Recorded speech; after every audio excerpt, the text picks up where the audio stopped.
Welcome, friends. James Corbett here, corbettreport.com, coming to you on the 9th of April 2018 at 11 a.m. Japanese time with some breaking news or new news.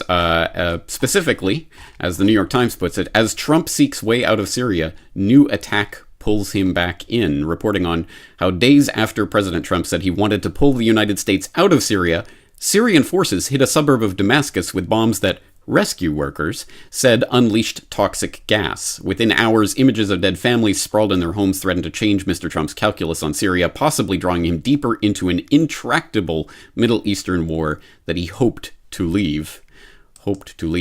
And the tweet tirade from 13 hours ago at this point. Many dead, including women and children, in mindless chemical attack in Syria. Area of atrocity is in lockdown and encircled by Syrian army, making it completely inaccessible to outside world. President Putin, Russia, and Iran are responsible for backing Animal Assad. Big price to pay. Open area immediately for medical help and verification. Another humanitarian disaster for no reason whatsoever. Sick. If President Obama had crossed his stated red line in the sand, the Syrian disaster would have ended long ago. Animal Assad would have been history. So I think we know what the new epithet that's going to be slung around on Twitter and other places and repeated endlessly by Trump repeaters in the next few days is going to be Animal Assad. So specifically what this is referring to is a report, new flare-up of violence in the last rebel-held city in eastern Ghouta has served as an opportunity for the U.S. State Department to claim chemical weapons were being used. The allegations were quickly endorsed by the White Helmets, a Syrian medical NGO active in a number of rebel territories. The White Helmets are often making allegations of war crimes in Syria. 40 were killed Friday and scores more Saturday in airstrikes against Douma. There is no conclusive evidence that this was anything other than a conventional attack, and indeed, conventional airstrikes often kill that many people. In fact, the BBC originally claimed 150 killed, later reducing the figure to 70, saying a tweet later deleted by the White Helmets put the number of dead at 150. So, there's very little to go on at this point with regards to hard evidence to these claims, but it is interesting to note the context of this, as even the New York Times notes, just days after Trump, literally days after Trump was seeking a way out of Syria, we have this to draw him back in.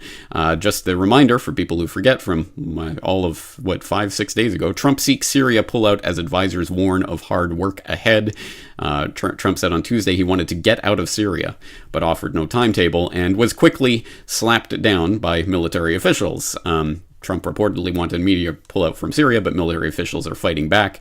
Military officials expressed concern over rapid pullout. The Joint Chiefs of Staff reportedly spoke up and told Trump that his approach was not productive. So, just days after that whole incident happened, we have this, whatever this is, occurring right now. I wonder if there's any connection there. Well, can we look at some things that have happened in the past along these lines? And yes, we can go back almost exactly 1 year ago. Remember March 30th of 2017, where Nikki Haley and Rex Tillerson were going around saying that priority on Syria no longer focused on getting Assad out. Well, maybe Assad doesn't have to go. Maybe we can leave it up to the Syrian people. Both Tillerson and Haley were saying that. And then just days later, no role for Assad in governing Syria. Literally just 5 days, 6 days after that was said. Why? Because, of course, in the meantime, we had the Khan Shaykhun chemical weapons attack, where, again, Assad, on the brink of this major breakthrough, no, we don't have to get Assad out. He decided at that point to launch a chemical weapons attack on innocent civilians, as I'm sure any stable military commander would do. And once again, we see Trump thinking about getting out of Syria, but Assad won't let him. He will absolutely stage chemical attacks on his own population to make sure that the United States and others get involved militarily and kick him out. I don't see the logic here, but logic doesn't really apply in situations like this, does it? So for those who don't remember the Khan Shaykhun incident and the Syria strikes, I will, of course, put in the link to my Syria strikes aftermath video, what we know so far with the open source investigation that we did at that time about the different details of that attack and how it was being deconstructed at the time by Ray McGovern and others. And for further context, we'll go all the way back to the 2013 Damascus nerve agent attack and the 2014 MIT report that came out that completely obliterated the U.S. government position at that time, that it was unquestionably this was Assad. Well, actually, they say no, there were egregious errors in the intelligence, which basically meant that the entire story that was told was completely wrong. And in fact, the the munitions could not possibly have been fired at East Ghouta from the heart or from the eastern edge of the Syrian government-controlled area shown in the intelligence map, i.e. they completely and utterly made up this intelligence map that showed where the munitions were being fired from. It was clearly from Assad, when MIT proved it clearly could not have been.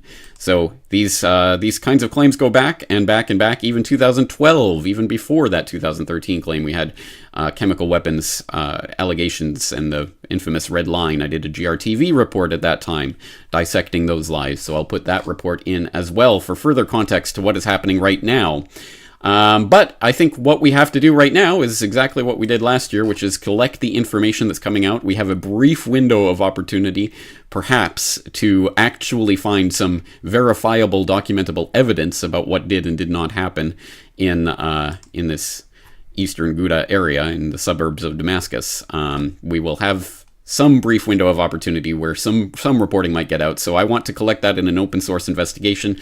Please do log into the site. Please do leave any and all information related to this topic that you can find. I'll throw in, of course, all these links that I've been talking about, as well as a link to the latest Sunday Wire, where Patrick Henningsen talks to the British ambassador to Syria, the former British ambassador to Syria, Peter Ford, where they talk about some of these different memes, including, of course, the very recent, completely collapsed chemical weapons story about Skripal. It was Putin in London with the Novichok, or something like that. Oh, wait, no, it wasn't. So Skripalgate has completely collapsed in recent days. Portendown has had to, on Sky TV interview, of all places, admitted, well, we can't say it's Russian. In fact, we don't know where it came from. And the entire narrative has completely collapsed. The Skripals are about to be released from hospital. No, they're not dead. They're not even close. So that complete narrative is collapsing. That's just another part of this whole chemical weapons lies that we're being fed over and over and over and over and over. And the stakes are extremely high. There's already reports completely unconfirmed, so we'll have to obviously vet this, and I hope people will do this in the open source investigation. But reports of airstrike on Syria, reports of fighter jets and missiles over Lebanon. There are photos and things coming out. The Pentagon, for its part, is saying there is no truth to reports of a U.S. attack at this time, but we'll see what happens in the coming hours. And just in case there's any question about where this new sudden revived push, you have to go in and get Animal Assad, is coming from, of course, it's coming from our old friends like McCain. POTUS's pledge to withdraw from Syria has only emboldened Assad. You see, even talking about the idea of withdrawing from Syria has made Assad go crazy and start launching chemical weapons attacks on his own civilians, of course, backed by Russia and Iran, who are just immediately complicit in all of this, of course. And so, in order to commit war crimes in Duma, the POTUS responded after last year's chemical attack. He should do so again and make Assad pay a price for his brutality. So, the usual warmongers already calling for more war. No surprise whatsoever. So we need to dissect this narrative as it is happening in real time. Let's collect as much information as we can in the comments section here and start this open source investigation so that we can try to get a handle on what is happening and the developments as they come. I have a feeling they're going to be a very thick and fast and furious series of events in the next few days. So let's keep our handle on it best we can. James Corbett, corbettreport.com.